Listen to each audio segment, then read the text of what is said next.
Before we get into this video, I'd like to introduce myself as not Connor the Critic, but Connor from Midwest USA. A person that when growing up, there were two bands in his life that really clicked with him, which were Kansas and Queen. And when progressing myself to listening to more and more music later on, currently in life, if you will, I always look back to Kansas as my favorite band, as it's the one I grew up with thanks to my dad. And just because of how brilliant these musicians were. True, they may not have been innovators of progressive rock like, say, Yes, Genesis, King Crimson, Moody Blues, Pink Floyd. You get the picture. There's many that have come before them. And after, nor are they the best in that regard. I mean, listen to Close to the Edge by Yes. It is quite possibly the greatest progressive rock album ever. Although I will say Selling England by the Pound by Genesis is an easy contender.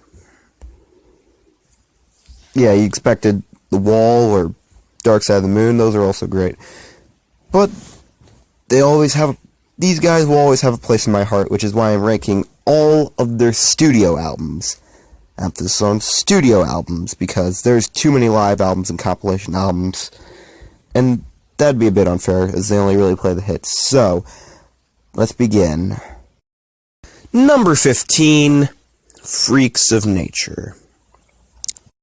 The 90s, when alternative, grunge, and hip-hop grew to the forefront, and classic rock and prog, as well as hair metal and new wave, pretty much died out.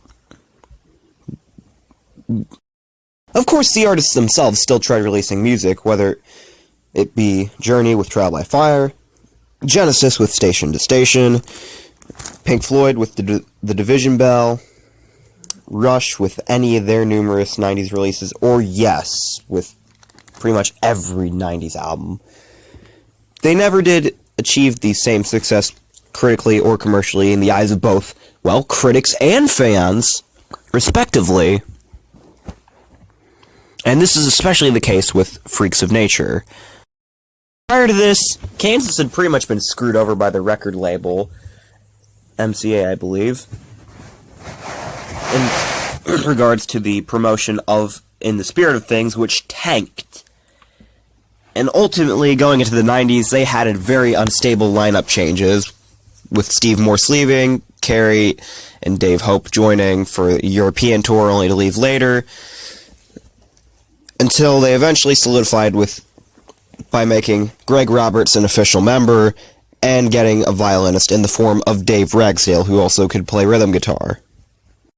With this new lineup, they released the forever infamous Live at the Whiskey, which showed that they could still rock out, but with the exception of Steve Walsh, who had pretty much shot his vocals by this point, thanks to abuse and overuse. And so, it was hard for them on the road, where they were pretty much just trying to make a living. So, 1995 rolls around, they go to Trinidad to record Freaks of Nature. Once it's released, it's not a commercial success, but they have the confidence to release more live and compilation albums despite this. This is essentially the turning point of the Dark Ages of Kansas, where just when things are looking even worse, things kind of went up for the band as they became more popular as a live act.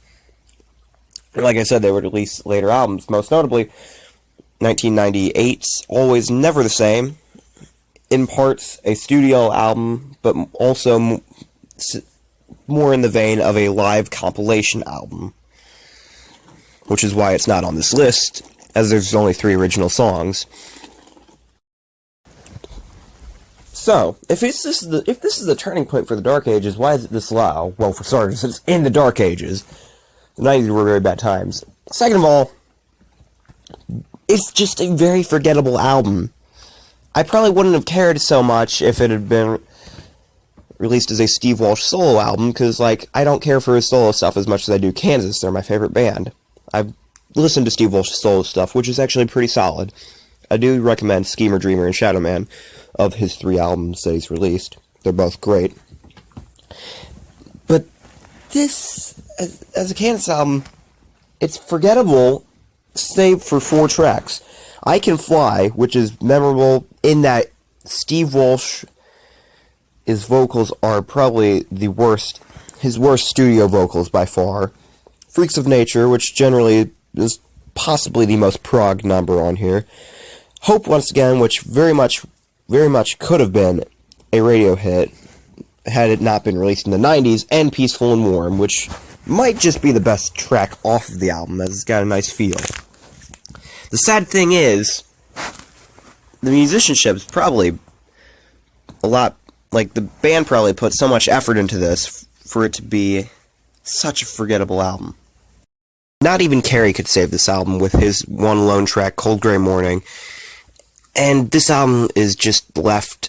This should just be left forgotten by fans, in my honest opinion.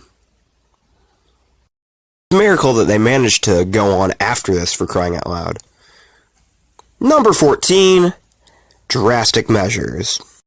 Now we're on to albums that I can actually listen to without going, although it's still on the edge of and alright, not too bad.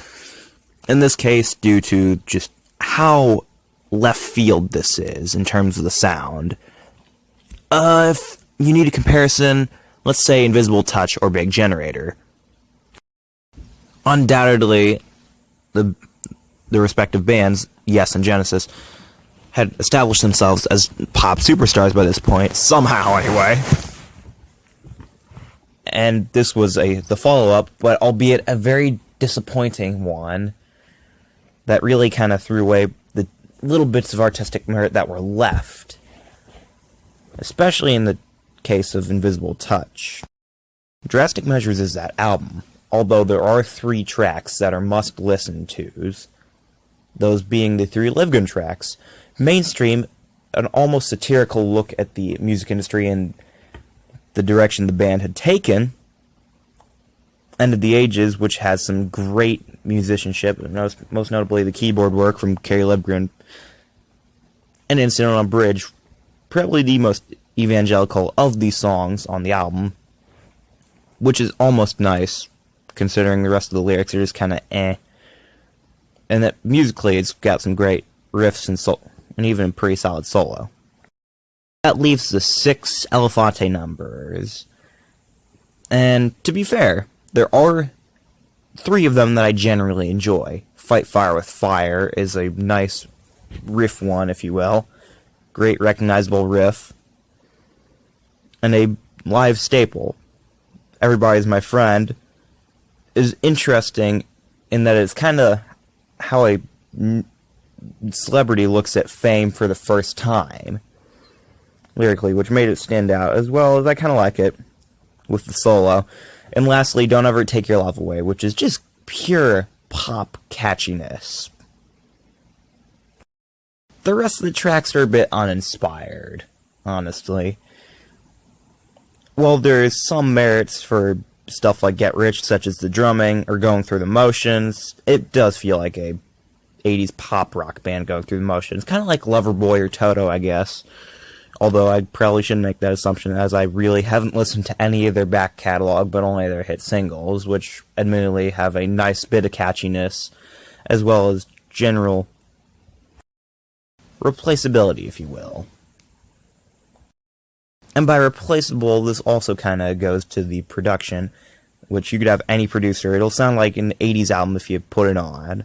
Now, granted, there's 2 kinds. Those that have really poor production that were just made cheap, and then those that have highly obvious, glossy production. This is probably somewhere in the middle. It's not overly glossy.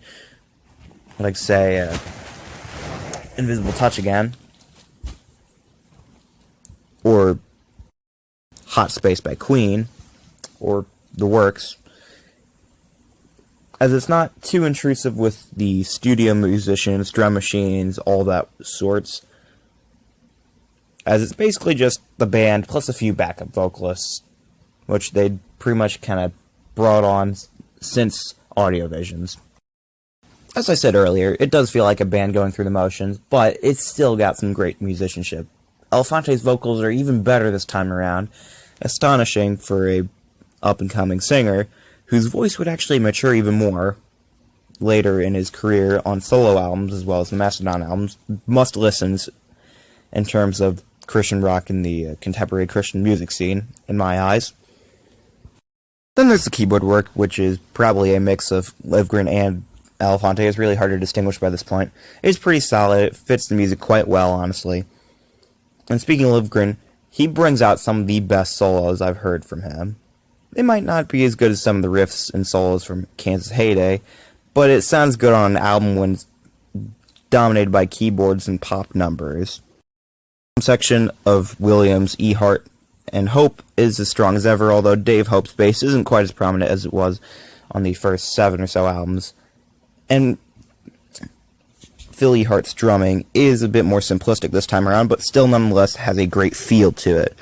And of course, Rich Williams can lay down a great riff, as I said with Fight Fire with Fire. Overall, it's a listenable album, but really only for collectors and fans only. Number 13 is In the Spirit of Things, and this one has more problems than Drastic Measures in my eyes. In fact, some of the same problems, more or less on the same level. But then, there are other parts of the album which are actually genuinely good. Not quite prog rock, but art rock, I guess. Going into this, you have half an album made by a band that really wants to get back to its roots of making complex music with artistic merit. The tracks that represent this being Ghosts, Rainmaker, Bells of St. James, House on Fire, The Preacher, and Inside of Me, Sort of. The rest of the album can be just cast away as 80s pop rock and power ballads, with the exception of perhaps One Big Sky, which is an anthem-like song, but it's a pretty good one, especially live on a King Biscuit Flower Power album, live album or whatever, following this. One of my bigger gripes with the album, though, besides the very commercial and just generic pop songs and ballads, is the concept itself, which, partly because of the outside songwriters, they had no idea, so they don't really write any songs regarding this concept. Even the band doesn't. It's said to be a loose concept album, almost like Dark Side of the Moon, although that was a theme. Here it's an actual story, so you can't make it loose. Footloose, kick off your Sunday shoes. Sorry. But it's called a loose concept album when really only like 3 songs represent this concept, if that. And the rest of the songs could be personal stories, but as defended by Steve Walsh, but it ain't. It just ain't. This ultimately is a disappointment, as it is their first attempt at a concept album, despite some shared themes throughout songs in some of their earlier albums, like Left Overture and Point of No Return, which I'll go over later. Partly why I kind of looked down on the album, especially considering Bob Ezrin, the guy behind Alice Cooper's Welcome to My Nightmare, and Pink Floyd's The Wall, produced this. Here he just, I don't know, it really wasn't that great. It's not to say the overall production is bad, it's solid, workable. It focuses on the band, and the band sounds good. Notably, Walsh, even though his voice sounds a bit tired, this is definitely the last album where he sounds good. It's just so obvious that they got a lot of studio musicians, backing vocalists and keyboardists, and like drum programmers. I mean, sure, Ezrin did this with The Wall, but it's less noticeable. Here, though, it really hurts the fact that this is supposed to be a band effort, especially considering Morse, who is almost a one-man maniac on Power, is pretty much alleviated to an occasional solo here and there rather than riffing, shredding, and the sorts. Last album on the list is more or less a collectors or fans only one, although it is better in a lot of regards. Number 12, Audiovisions.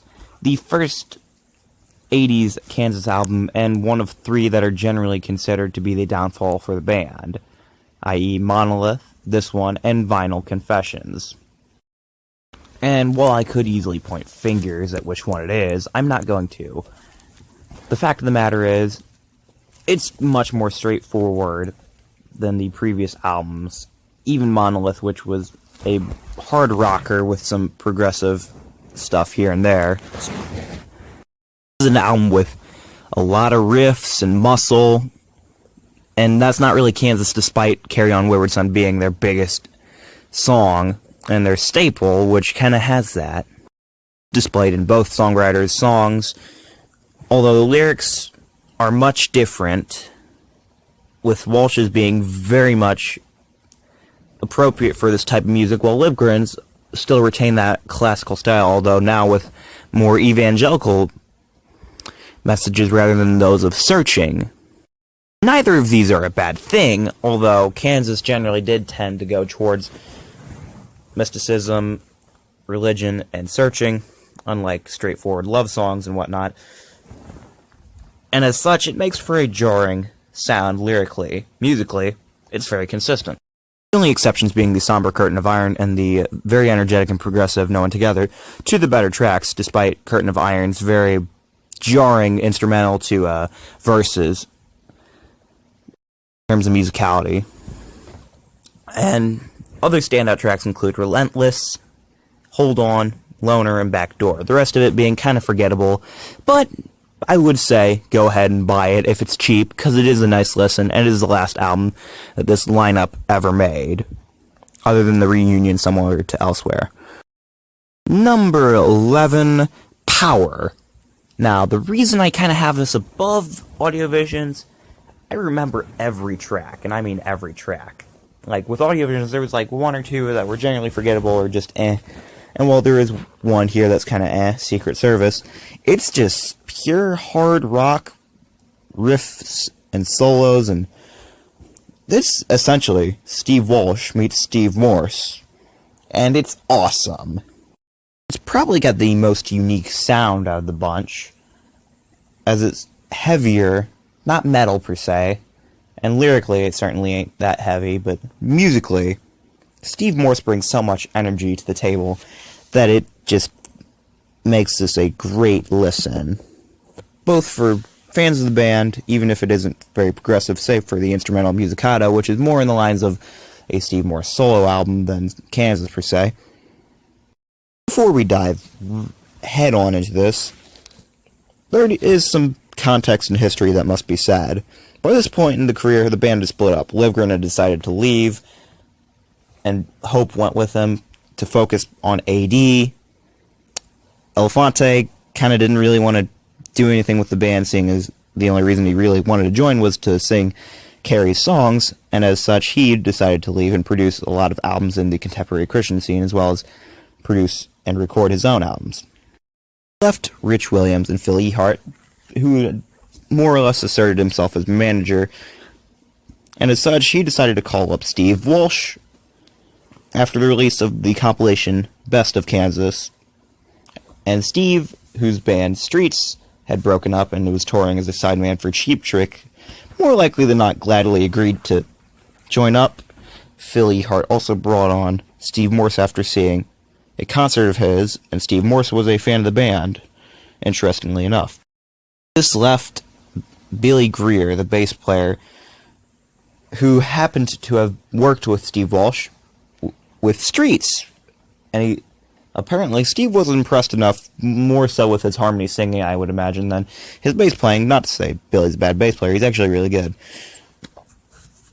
And decided to call him up to join Kansas, and this lineup was born, which would last for all of 2 albums in like 4 years, plus the addition of Greg Robert as touring keyboard player.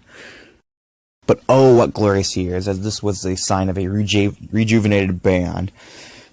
And this was evident on nearly every track, except for Secret Service, which even then, it ain't terrible. It's just kinda eh.